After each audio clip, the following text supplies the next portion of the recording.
Alhamdulillah, alhamdulillahilladzi bi ni'matihi tatimmus shalihat wa bi fadlihi tatanazzalul khairat wal barakat wa bi taufiqihi tatahaqqaqul maqasid wal ghayat. Ashhadu an la ilaha illallah wahdahu la syarika lah, wa ashhadu anna sayyidana Muhammadan abduhu wa rasuluh arsalahu Allahu bil huda wa dinil haq liyudhhirahu 'ala ad-din kullih wa kafa billahi shahida. Allahumma salli wa sallim wa barik ala sayyidina Muhammad wa ala alihi wa sahbihi wa man sara ala nahjihi ila yaumiddin. Amma ba'du fa ya ibadallah, ittaqullah faqad fazal muttaqun. Yaqulu Allah tabaraka wa ta'ala fi muhkami kitabih, ya ayyuhalladzina amanu ittaqullaha haqqa tuqatih wa la tamutunna illa wa antum muslimun. Ma'asyiral mu'minin, sidang Jumat rahimakumullah. Bulan Sya'ban merupakan salah satu bulan bukan hanya sekedar istimewa, tapi tercatat dalam sejarah banyak perintah-perintah penting dalam agama diturunkan Allah Subhanahu wa ta'ala di bulan ini. Rasulullah Muhammad sallallahu alaihi wasallam bahkan dalam sebuah hadis pernah mengajak kita untuk dapat memanfaatkan bulan ini dan lebih mendudukkannya pada posisinya yang sebenar. Syahrullahi Sya'ban syahrun ma baina Rajab wa Ramadan. Bulan Sya'ban ini posisinya terletak di antara dua bulan yang mulia. Bulan Rajab sebagai salah satu bulan haram dan bulan Ramadan sebagai penghulu segala bulan dalam setahun. Yaghfulun nasu anhu katsir. Karena posisinya di antara dua bulan yang istimewa, maka kebanyakan orang justru kadang menganggap remehnya. Tapi Rasulullah SAW mengatakan pula, fihi turfa'ul a'mal ilallah. Di bulan ini pula lah catatan amal-amal hamba-hamba Allah yang beriman diangkat oleh malaikat untuk dilaporkan kepada Allah. Dan Nabi secara khusus mengatakan, wa uhibbu ayyurfa'a amali wa ana shaim. Aku senang sekali kalau amalan-amalan yang aku kerjakan dilaporkan kepada Allah, sedangkan aku pun dalam kondisi berpuasa. Jamaah rahimakumullah, antara penggalan kedua bulan Sya'ban dengan bulan Ramadan terdapat keterhubungan yang cukup erat. Di momen ini tercatat dalam sejarah, tepatnya pada tahun kedua Hijriah, turun 3 perintah Allah yang punya keterkaitan antara satu dengan yang lain. Dimulai dari turunnya perintah mengembalikan Ka'bah menghadap ke arah Masjidil Haram. Setelah sebelumnya 16 bulan Rasulullah dan para sahabat setelah hijrah ke Madinah, mereka salat, mereka beribadah menghadap ke kiblat pertama, itulah Masjidil Aqsa. 16 bulan berselang dengan penuh penantian. Di setiap momen sering sekali Rasulullah mengangkat wajahnya ke arah langit sambil berharap, ya Allah, kapan kau pindahkan kembali Ka'bahmu? Kapan kau pindahkan kembali kiblat umat Islam kembali ke Ka'bah, kiblatnya Ibrahim yang membangunnya bersama putranya Ismail. Momen-momen penantian itu terjawab setelah pertengahan bulan Sya'ban. Turunlah firman Allah, qad nara taqalluba wajhika fis sama falanuwalliyannaka qiblatan tardaha fawalli wajhaka syatral masjidil haram wa haitsu ma kuntum fawallu wujuhakum syatrah. Allah berkata, kami telah melihat bagaimana wajahmu Muhammad senantiasa menengadah ke langit, seperti kau menanti sebuah ketetapan yang betul-betul kau rindukan. Maka hari ini, kata Allah, kami akan kembalikan kiblat ke arah kiblat yang kau harapkan. Falanuwalliyannaka kiblatan tardaha. Jadi penantian 16 bulan terjawab di bulan Sya'ban, tatkala perintah untuk kembali menghadap kiblat ke arah Ka'bah. Itulah kiblat Nabi Ibrahim, kiblat yang dinanti Rasulullah. Bagaimana beliau begitu bergembira menyambut perintah tersebut. Jamaah rahimakumullah, beberapa hari berikutnya turun kembali perintah Allah Subhanahu wa taala yang kedua, yang mengawali tanda berlakunya kewajiban puasa selama sebulan penuh bagi orang-orang yang beriman. Allah menyeru, ya ayyuhalladzina amanu kutiba alaikumus shiyam kama kutiba alal ladzina min qablikum la'allakum tattaqun. Wahai orang-orang yang beriman, diwajibkan atas kamu semua berpuasa sebagaimana kewajiban yang sama telah ditetapkan Allah untuk umat-umat sebelum kamu. Tujuannya tak lain kecuali agar kalian semua menggapai ketakwaan. Bagaimana perintah untuk berpuasa ini turun di akhir Sya'ban, untuk kemudian langsung dilaksanakan umat Rasulullah di bulan suci Ramadan pada tahun kedua. Setelah sebelumnya umat Islam hanya mengenal kewajiban puasa, apa yang kita kenal dengan sebutan puasa Asyura, tanggal 10 Muharram, tatkala Nabi di awal tahun kedua Hijriah melihat orang Yahudi berpuasa demi mensyukuri nikmat keselamatan yang diberikan kepada Musa alaihissalam. Dengan turunnya puasa Ramadan, maka bergeserlah hukum Asyura yang dalam pandangan sebagian ulama di awal hukumnya wajib, kemudian menjadi sunnah karena puasa wajib telah digantikan lewat perintah puasa Ramadan. Jamaah rahimakumullah,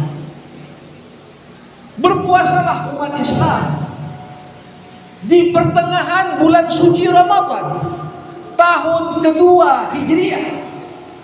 Turun lagi perintah ketiga. Allah Subhanahu wa taala sampaikan di surah Al-Hajj, uzina lilladzina yuqataluna biannahum zulimu wa innallaha ala nasrihim laqadir. Telah diberikan izin kepada mereka yang dizalimi untuk memerangi mereka yang menzalimi. Sesungguhnya Allah Maha Kuasa untuk membantu mereka. Inilah ayat pertama yang menandai fase baru dalam sejarah umat Islam. 13 tahun di Mekah, umat Islam disakiti, umat Islam dianiaya, umat Islam dipersekusi, tapi tak ada satupun ayat memerintahkan balas yang menyakitimu atau perangi mereka. Tapi setelah umat Islam memiliki komunitas yang kuat di Madinah, memiliki struktur kepemimpinan yang padu di Madinah, turunlah ayat yang menjadi awal babak baru diizinkannya berjihad di jalan Allah. Juga turun pada bulan Ramadan tahun kedua Hijriah. Karenanya ketika kita mencoba untuk menghubungkan 3 perintah Allah yang diturunkan untuk kita semua dalam waktu yang berdekatan, salah satu perintah datang setelah perintah yang lain. Perintah mengganti arah kiblat, diikuti perintah untuk berpuasa, diikuti lagi dengan perintah untuk berjihad. Maka di sini terdapat pembelajaran yang cukup mendalam, rahasia di balik urutan turunnya perintah.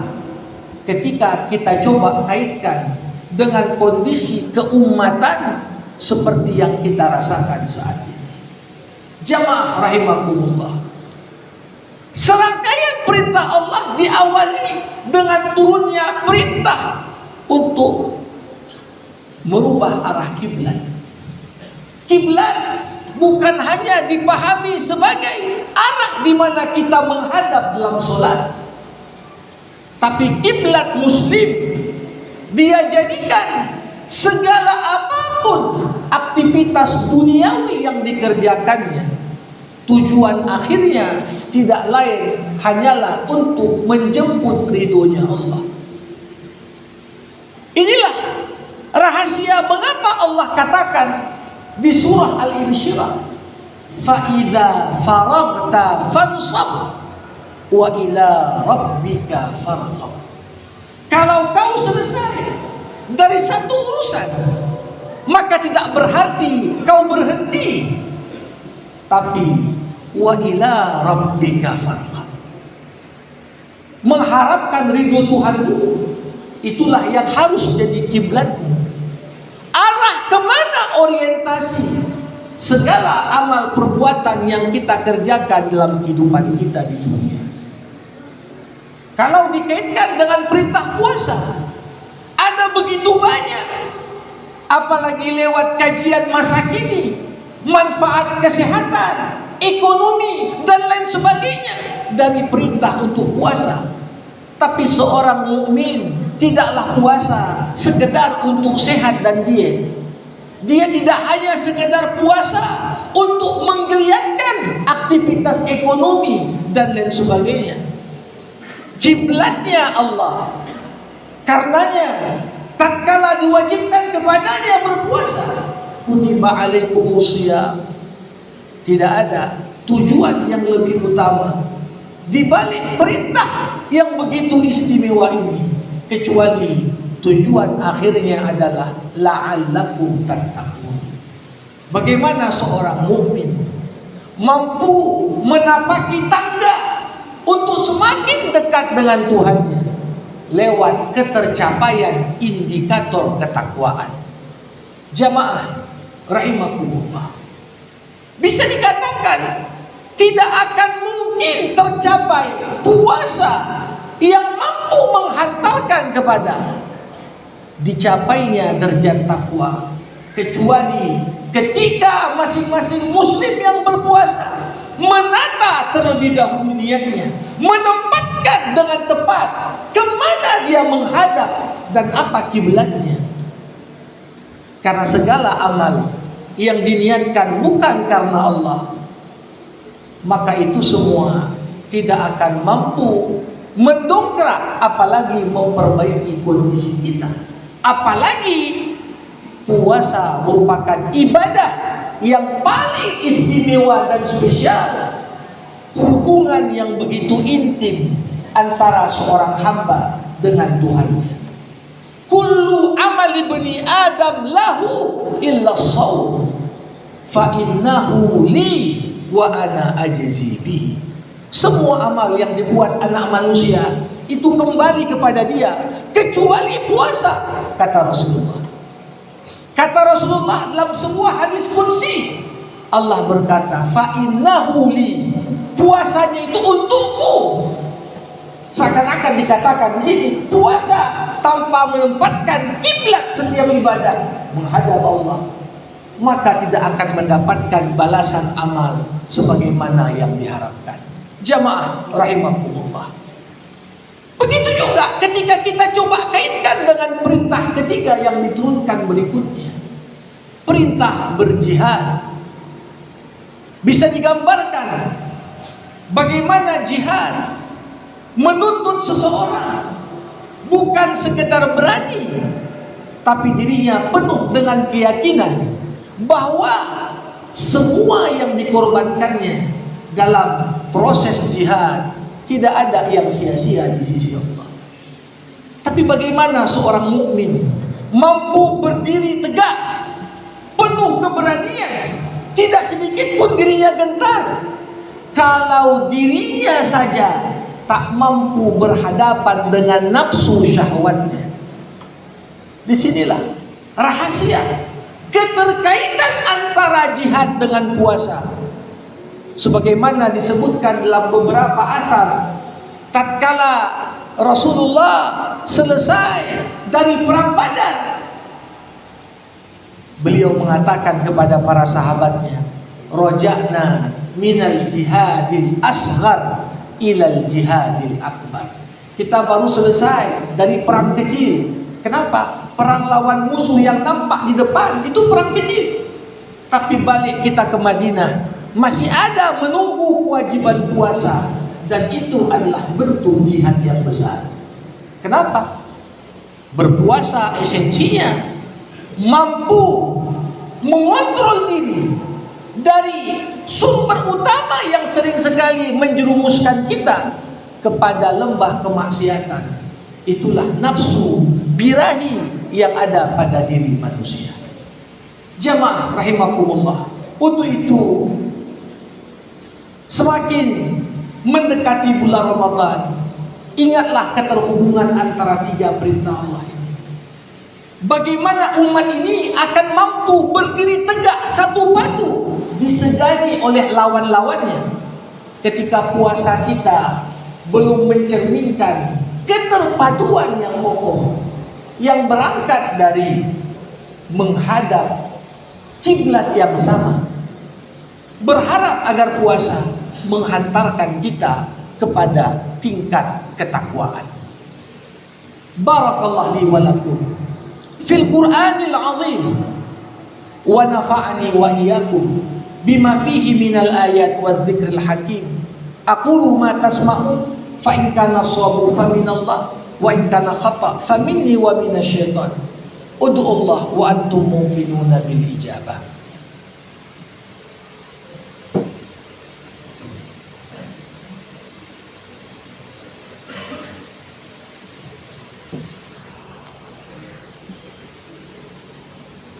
Alhamdulillah, alhamdulillahilladzi rafa'a qadra ibadihi biqadri tadhiyati fi sabilihi.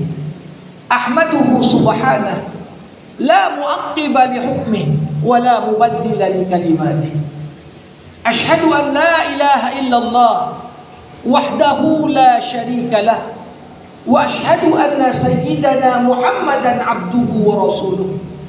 Allahumma salli wa sallim wa barik ala sayyidina Muhammad wa ala alihi wa sahbihi ajma'in.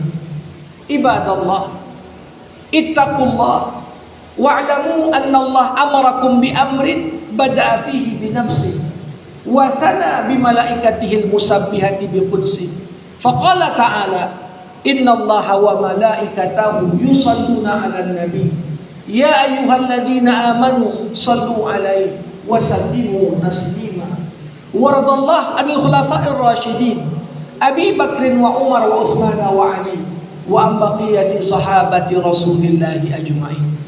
Allahumma ighfir lil muslimina wal muslimat wal mu'minina wal mu'minat al ahya'i minhum wal amwat innaka sami'un qaribun mujibud da'awat. Amin ya Allah ya qadiyal hajat. Allahumma a'izzal islam wal muslimin wa adilla syirka wal musyrikin wansur man nasara ad-din wakhzul man khazala al-muslimin wa 'alaika bi'a'da'il islam fa innahum la yu'jizuna. Rabbana atina fid dunya hasanah wa fil akhirati hasanah wa qina 'adzaban nar. Ibadallah, innallaha ya'muru bil 'adli wal ihsan wa ita'i dzil qurba wa yanha 'anil fahsya'i wal munkari wal baghi ya'idzukum la'allakum tadhakkarun. Fazkurullahal azim yazkurkum washkuruhu ala ni'amihi yazidkum was'aluhu min fadlihi yu'tikum wa la dzikrullahi akbar wallahu ya'lamu ma tasna'un. Aqimis shalah.